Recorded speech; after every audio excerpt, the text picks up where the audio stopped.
Hindi na talaga na mapipigilan ang kasikatan ng KKK family at nais nga ng mga fans na mabuo ang pamilya nila at nakakatuwa silang pagmasdan habang sila ay magkakasama. At syempre ang higit na masaya ay ang kanilang anak na si Katie.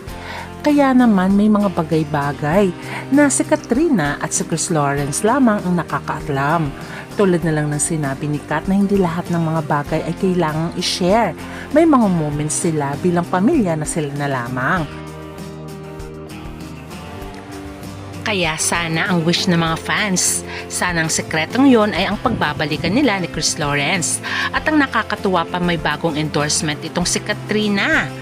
At talaga namang very supportive itong si KL at biniro pa si Kat sa live selling kung saan ay marami siyang pinurchase in support kay Katrina Halili.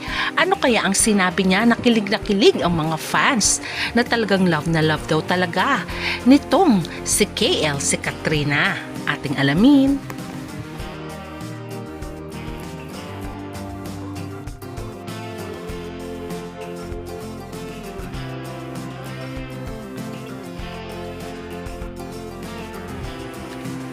Hindi na maitatanggi at nakikita sa kilos ang pagmamahal ni Chris Lawrence kay Katrina Halili. Kahit pa alam natin na medyo moody itong si Katrina. At tulad nga ng sinabi ni Chris Lawrence na talaga namang bully. Pero makikita rin naman ang sweetness ni Katrina pag sila na lamang. Tulad na lang ng pag-aasikaso niya kay KL. At ganun din kay Katie. Inamin naman talaga kasi ni Kat na mahiyain siyang ipakita ang feelings. Kaya naman mas sweet talaga si KL pagdating sa pagpapakita ng kanyang nararamdaman. Kaya naman marami ang umaasa na sana magkabalikan ang dalawang ito, alang-alang kay Katie. Pero mukhang may usapan na nga silang dalawa dahil palagi na nga pumupunta si KL sa bahay ni Katrina. Wala naman ng hadlang at pareho ng single kaya malaya nang gawin ni KL ang lahat. Kasi nga wala na sila ni Carmina Kate De Leon. Although maraming bashers ang nagsasabi na hindi daw totoong hiwalay si Carmina at itong si KL. Pero mismo si KL na ang nagsasabing wala na nga sila at sinabi niya yon sa isang malapit na reporter na kaklose niya. At inamin nga din ni KL na sinusuyo niya na itong si Katrina at nililigawan niya na. Kaya marami nag-wish na sana nga ay magkabalikan na sila para masaya na si Katie.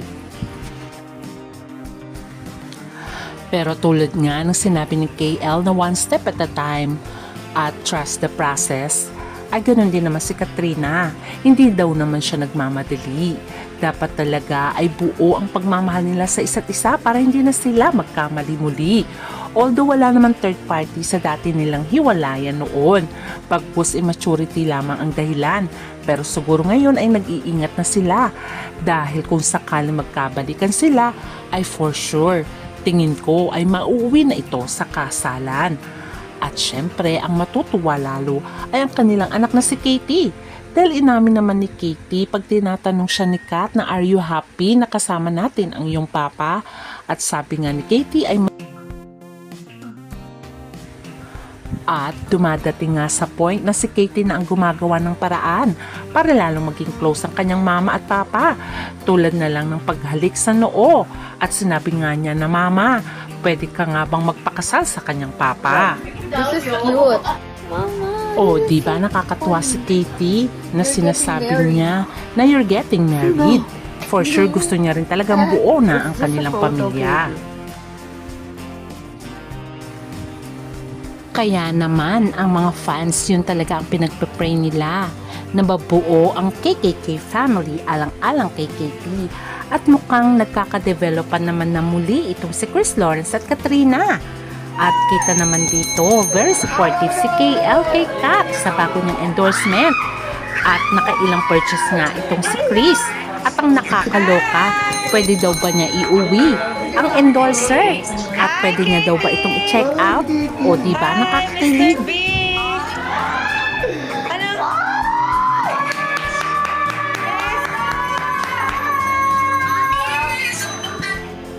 Ayan, thank you.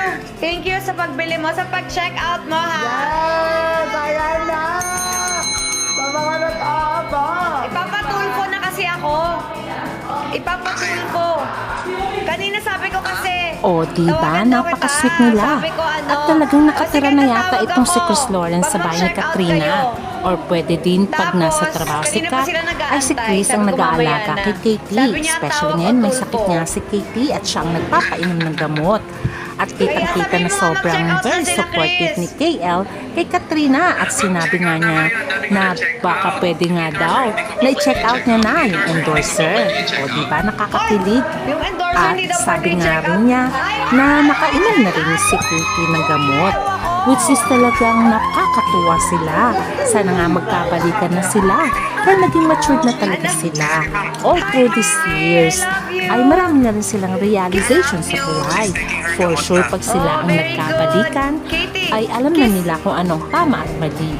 At hindi na nila uulitin kung ano man ang pagkakamali nila before. At hopefully, sana nga ang kanilang pagbabalikan ay mauwi sa kasalan. At ito ang inaabangan ng maraming fans. Tulad nga ng sinabi ni Kat na hindi minamadali ang mga bagay-bagay, ay wait lang tayo sa kanila. For sure darating din ang panahon na matutupad din ang wish ni Katie na mabuo ang kanilang pamilya. At itong ating aabangan, ang hihaharap na ni Chris Lawrence, si Katrina sa dambana. Hanggang sa muli, bye!